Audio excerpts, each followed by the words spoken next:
Revenge isn't something you rush into. It's the kind of thing that brews over time, waiting for the right moment. For me, it started more than a year ago when my twin sister, Julie, decided to destroy my life out of jealousy. This is the story of how I got even. I'm 24, autistic, and have OCD. Growing up, life wasn't always easy. I struggled with social interactions, missed the cues other people picked up on, and often felt like I was on the outside looking in. Dating was especially hard. In college, I had one serious relationship that ended so badly it put me off dating for years. After moving to a new city for work, I decided to try again. I made a dating profile and, to my surprise, connected with a woman named Jessica. She lived less than a mile away and seemed kind, funny, and down to earth. We went on a date, and it went better than I could have hoped. One date led to another, and before long, we were in a real relationship. Jessica wasn't just a girlfriend to me. She was my chance at something I'd almost given up on, a future where I wasn't alone. But this story isn't about her. It's about Julie. Growing up, Julie had always been the normal one. She made herself my protector when we were kids, standing up for me when I couldn't stand up for myself. I was grateful, but as I got older and more independent, I started to feel smothered. She kept treating me like a helpless child, even when I didn't need her help anymore. Things got worse in college. Julie had a nervous breakdown, barely graduated, and ended up with a low-paying job under a boss she hated. Meanwhile, I excelled, graduated at the top of my class, and landed a great government job. I never flaunted my success, but it bothered Julie. For years, she had been the one succeeding while I struggled. Now the roles were reversed, and she couldn't handle it. The one area where Julie still felt like she had the upper hand was relationships. She'd been married for a few years and made sure to remind me of that every time I came home. Her comments about my being single weren't jokes, they were digs meant to hurt. When I asked her to stop, she laughed it off, treating me like I was overreacting. By the time I brought Jessica home for Christmas, I thought things were finally looking up. Jessica was everything I'd ever wanted, and I was excited for her to meet my family. My parents and grandmother adored her, and even Julie seemed to be playing nice for once. For a few days, it felt like a perfect holiday. But Julie had other plans. For the first few days of our visit, everything was perfect. Jessica fit right in with my family. She got along great with my parents and grandmother, and even Julie seemed to be acting nicer than usual. We threw snowballs, went shopping, and stayed up late playing games on my laptop. I started to think maybe Julie had finally turned over a new leaf. That illusion shattered the day after Christmas. Jessica and I had stayed up late playing games on my laptop. Around 2 a.m. she went to bed, but I was still wide awake and wanted to play a little longer. I finally called it a night about an hour later, but in my exhaustion, I forgot to shut down my computer. The next morning, Jessica woke up before me. When she came downstairs, I offered her my laptop to play while I cooked breakfast. A few minutes later, I heard her shout, a string of expletives, and then the sound of her chair scraping the floor as she stood up. "What's wrong?" I asked, rushing into the living room.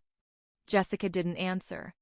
Her face was pale, her hands trembling as she shoved the laptop into my hands.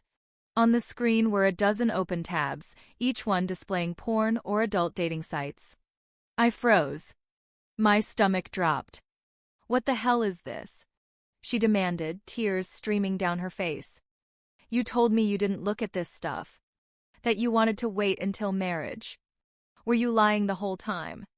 "Jessica, I stammered, my mind racing. I didn't know how this had happened, but I knew it wasn't me. This isn't mine. Don't lie to me," she snapped, cutting me off. She stormed upstairs and started packing her things. I followed her, begging her to listen, trying to explain, but she wasn't having it. Within an hour, she was out the door and on her way to a hotel, refusing to take my calls or respond to my texts. When I went back downstairs, devastated and confused, my eyes landed on Julie. She was sitting at the table, sipping coffee, and for a split second, I thought I saw a smug smile tugging at the corners of her mouth. That's when it clicked. Julie must have gone into my laptop after I went to bed and replaced my tabs with porn. She knew Jessica and I had agreed to abstain, and she used that against me.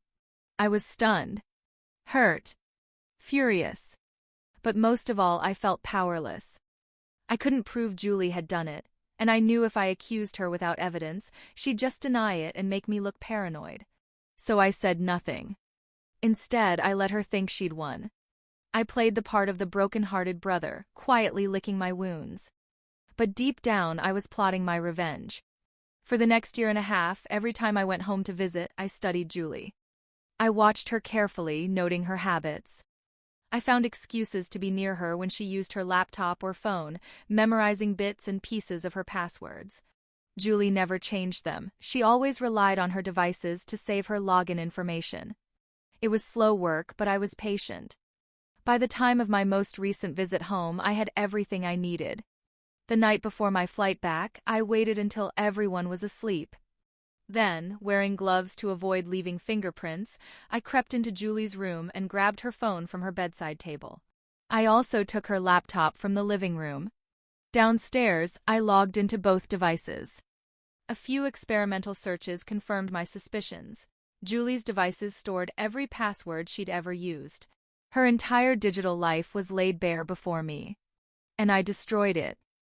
Sitting in the quiet of the living room, Julie's phone and laptop in front of me, I began dismantling her life. I didn't rush, I wanted to savor every moment. This wasn't just revenge, it was justice. First, I targeted her accounts. Julie had used her laptop to save the passwords to everything. Her Amazon account, her Kindle library, her streaming services, her iTunes, and her gaming platforms like Steam and Origin. One by one, I deleted them all. Her carefully curated Kindle collection? Gone. Her entire gaming library, built over years? Erased. Then, I moved on to her social media. Julie didn't have many friends in real life, so her online presence was everything to her. She was active on Tumblr, where she'd built a small following. I went into her account and sent vile, hateful messages to her friends. Then I flooded her page with racist, misogynistic posts, ensuring she would be ostracized by the very community she cherished. Next, I turned my attention to her work email. Julie didn't like her boss, and she'd vented about her in private conversations before. I drafted an email in Julie's name, filled with scathing insults, and sent it directly to her boss. I covered my tracks, deleting all evidence of the email and blocking her boss's number and email address on Julie's phone. She wouldn't find out until she returned to work and faced the fallout. Finally, I deleted everything she'd ever written on her computer. Julie fancied herself a writer, and her hard drive was full of short stories and fanfiction. With a few clicks, it was all gone, permanently erased. But I wasn't done yet. To add insult to injury, I changed the passcodes to her phone and laptop. When she tried to log back in, she wouldn't be able to. By the time she regained access, her digital life would be in ruins. The only thing I didn't touch was her bank account, not because I felt any sense of restraint, but because I wanted her to feel the sting of losing everything else first. When I was satisfied, I returned her phone to her bedside table, put her laptop back where I'd found it, and went to bed. I slept better that night than I had in months. The next morning, I left for the airport, a spring in my step. I wasn't there to witness the fallout, but I didn't need to be. The results reached me soon enough. The fallout was everything I'd hoped for, and more. A few days after I returned home, I started hearing the updates. Julie tried to log into her laptop and phone, only to discover she was locked out. Panicked, she took them to a Best Buy and an Apple store where technicians helped her regain access. That's when the real nightmare began. When she saw what had happened, Julie nearly had another nervous breakdown.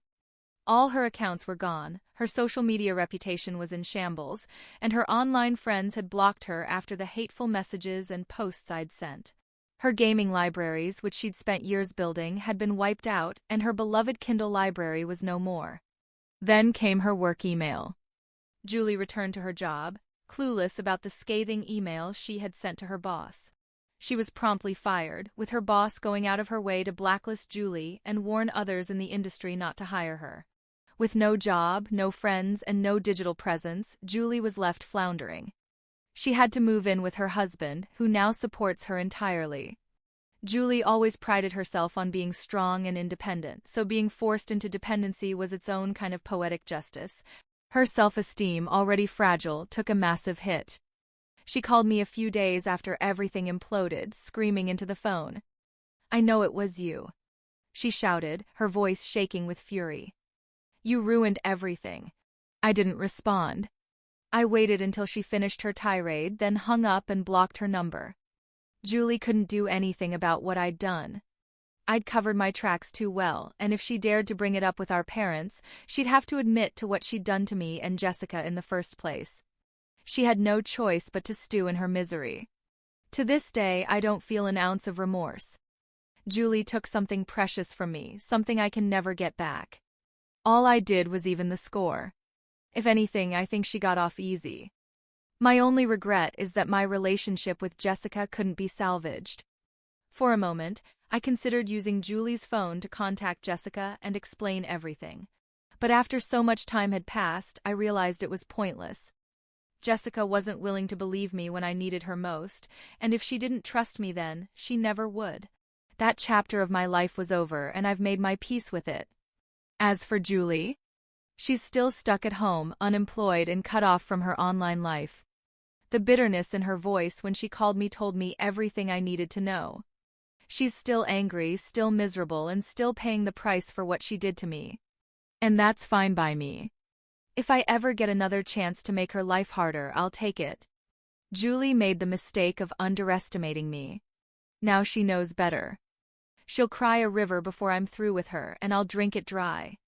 If this story resonated with you, join me on my YouTube channel, where I share more about life's challenges and the lessons we can learn from them.